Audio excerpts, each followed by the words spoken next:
And it's not as if this was just some idea that he was proposing. This has been going on for years. It's admitted that CENTCOM has been employing people to go into chat rooms, social networking forums, and engage bloggers who they say post incomplete or false information about the war on terror. And then the Pentagon in 2008 said they were expanding similar operations and setting up fake news websites that were designed to look like independent media, but instead would carry military propaganda. You know, Israel has admitted that they've got an army of bloggers to act as apologists for Israel's war crimes, and the U.S. Air Force announced that they had a similar program as well, and those links are all in the article. So it's been going on for years, and now this Obama czar is talking about expanding it rapidly and bringing in enforcement powers to ban opinions that they don't like. Now, here's the good news. The Village Voice, Raw Story, the Rag Blog, Got Fascism. Obama advisor promotes cognitive infiltration. Your government appointees at work. Cass Sunstein seeks cognitive provocateurs. Then they quote him from the document. We suggest a distinctive tactic for breaking up the hardcore extremists who supply conspiracy theories. Cognitive infiltration of extremist groups whereby government agents or their allies acting either virtually on the internet or in real space and either openly or anonymously will undermine the crippled system of believers by planting doubts about the theories and stylized facts that circulate with such groups, thereby introducing beneficial cognitive diversity. And so what he's saying is, and he talks about going in and criticizing, saying things are lies, getting people fighting with each other, radicalizing groups. And it goes on and on. And Paul, when I was reading this 30-page document last night, or 29-page, it's everything we've experienced. It's everything we've gone through. How they talk about real groups that are exposing the power structure. We go out and pose as conspiracy theorists, and that's what COINTELPRO says. Oh, say they're making money to make people jealous. Say that they're working for the government, and just get all this infighting going on. But the good news is the left is waking up, the right's waking up.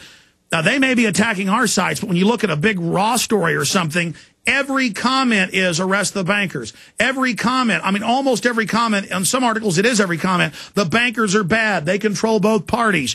On the Raw story, they're like, oh, my God, Obama's so bad. They own them all. What do we do? Finally, it's all shattering. And so they may have tens of thousands of hired people out doing this, but so many people are standing up and getting involved that it's not working anymore. I mean, that's really the good news here now, is that their own left that was the victims of this in the 50s, 60s, and 70s are now realizing just how evil this is and just how bankrupt the system is. So the good news is this isn't working, Paul.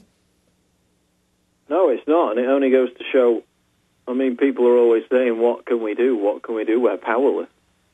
We can't be powerless if these people are writing 30-page dossiers about how they're terrified of the impact we're having on society. And what's ironic about it is, if you go to my article about it today, the very first comment is an example of one of these people at work, and then, you know, the rest of the commenters on the page have fun with it, because instantly some moronic... That's right.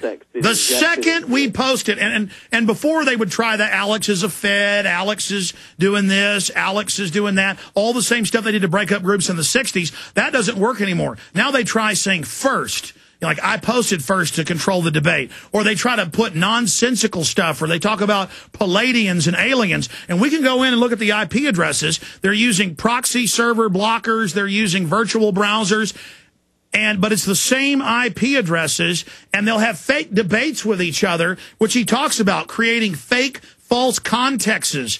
Again, they talk about being map makers of the mind, setting the narrative. Again, controlling the confines of the debate, turning us all against each other, radicalizing us so we're not palatable mainstream.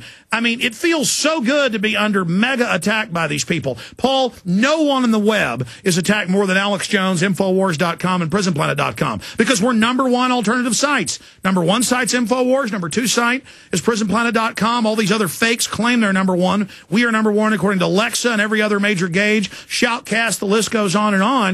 And they're in a lot of trouble because they can't control the confines of the debate anymore, Paul. Exactly, and their tactics are increasingly getting more and more ludicrous. One of my favorites is they'll go into an article and they'll just say, this is a fake news story.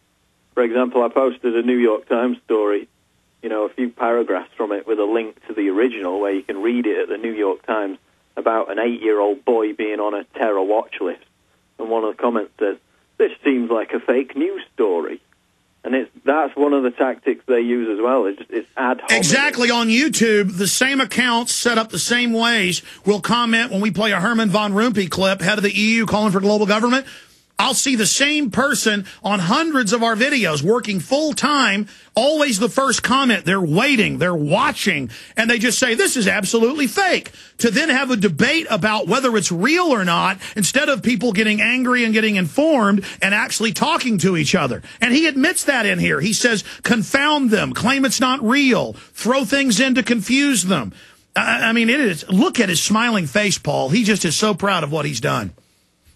And that's what COINTELPRO was all about. It was about neutralizing people so they felt powerless and eventually, stirring up apathy so people would just disengage altogether. That's what he's talking about in this dossier about infiltrating conspiracy groups and promoting counter-misinformation, as he describes it.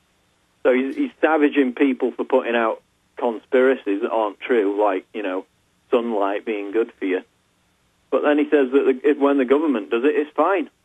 And they can ban our free speech to go along with it. Well, Paul, thanks for the great report. We need more reports on the aspect of him saying we're going to ban free speech and tax newspapers or anybody that criticizes government.